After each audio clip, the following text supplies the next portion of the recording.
Perkenalkan, nama saya Najwa Asyifah Nurjana, NIM 16112410066. Kelas saya kelas A dari Prodi D4 Analis Kesehatan.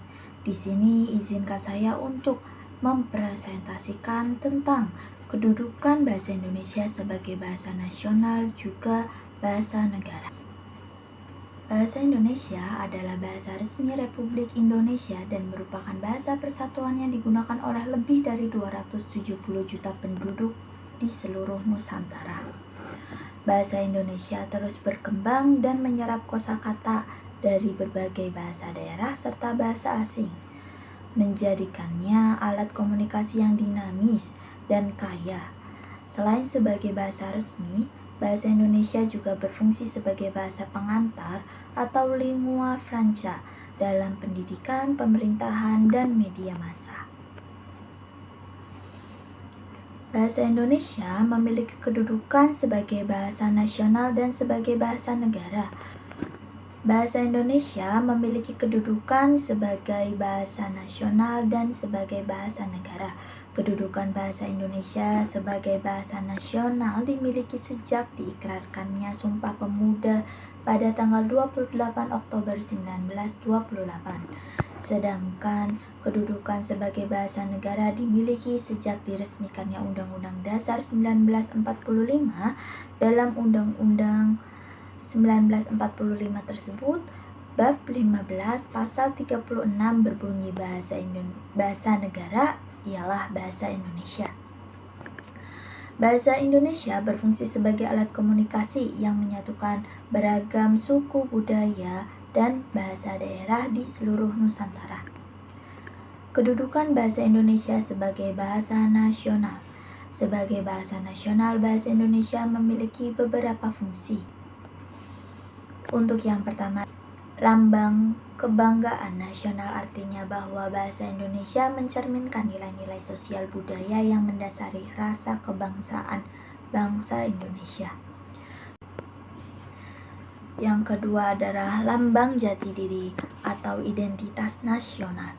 Fungsi kedua dari bahasa Indonesia dalam kedudukannya sebagai bahasa nasional adalah sebagai lambang jati diri atau identitas nasional. Artinya bahwa bahasa Indonesia merupakan cerminan kepribadian bangsa Indonesia secara eksistensi. Yang ketiga adalah alat pemersatu bangsa.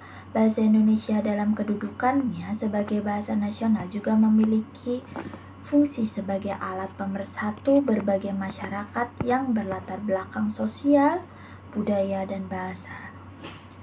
Artinya bahwa bahasa Indonesia berfungsi sebagai alat komunikasi di seluruh pelosok Indonesia.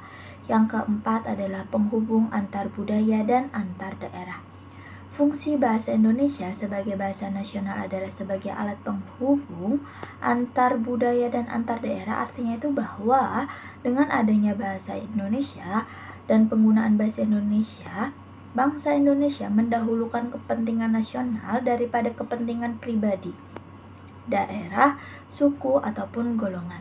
Kedua adalah kedudukan bahasa Indonesia sebagai bahasa negara.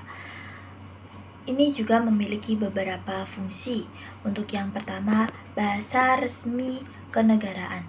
Bahasa Indonesia dipakai di dalam segala upacara, peristiwa, dan kegiatan kenegaraan, baik secara lisan maupun dalam bentuk tulisan. Dokumen-dokumen dan keputusan-keputusan serta surat menyurat yang dikeluarkan oleh pemerintah, pidato-pidato terutama pidato kenegaraan, ditulis dan diucapkan di dalam bahasa Indonesia. Untuk yang kedua adalah bahasa pengantar di dalam dunia pendidikan.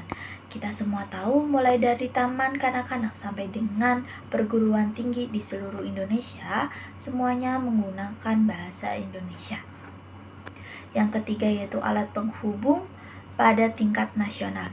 Untuk kepentingan perencanaan dan pelaksanaan pembangunan nasional serta kepentingan pemerintahan, bahasa Indonesia dipakai bukan saja sebagai alat komunikasi timbal balik antar pemerintah dan masyarakat luas, dan bukan saja sebagai alat penghubung antar daerah dan antar suku, tetapi juga sebagai alat penghubung di dalam masyarakat yang sama latar belakang sosial, budaya, dan bahasanya.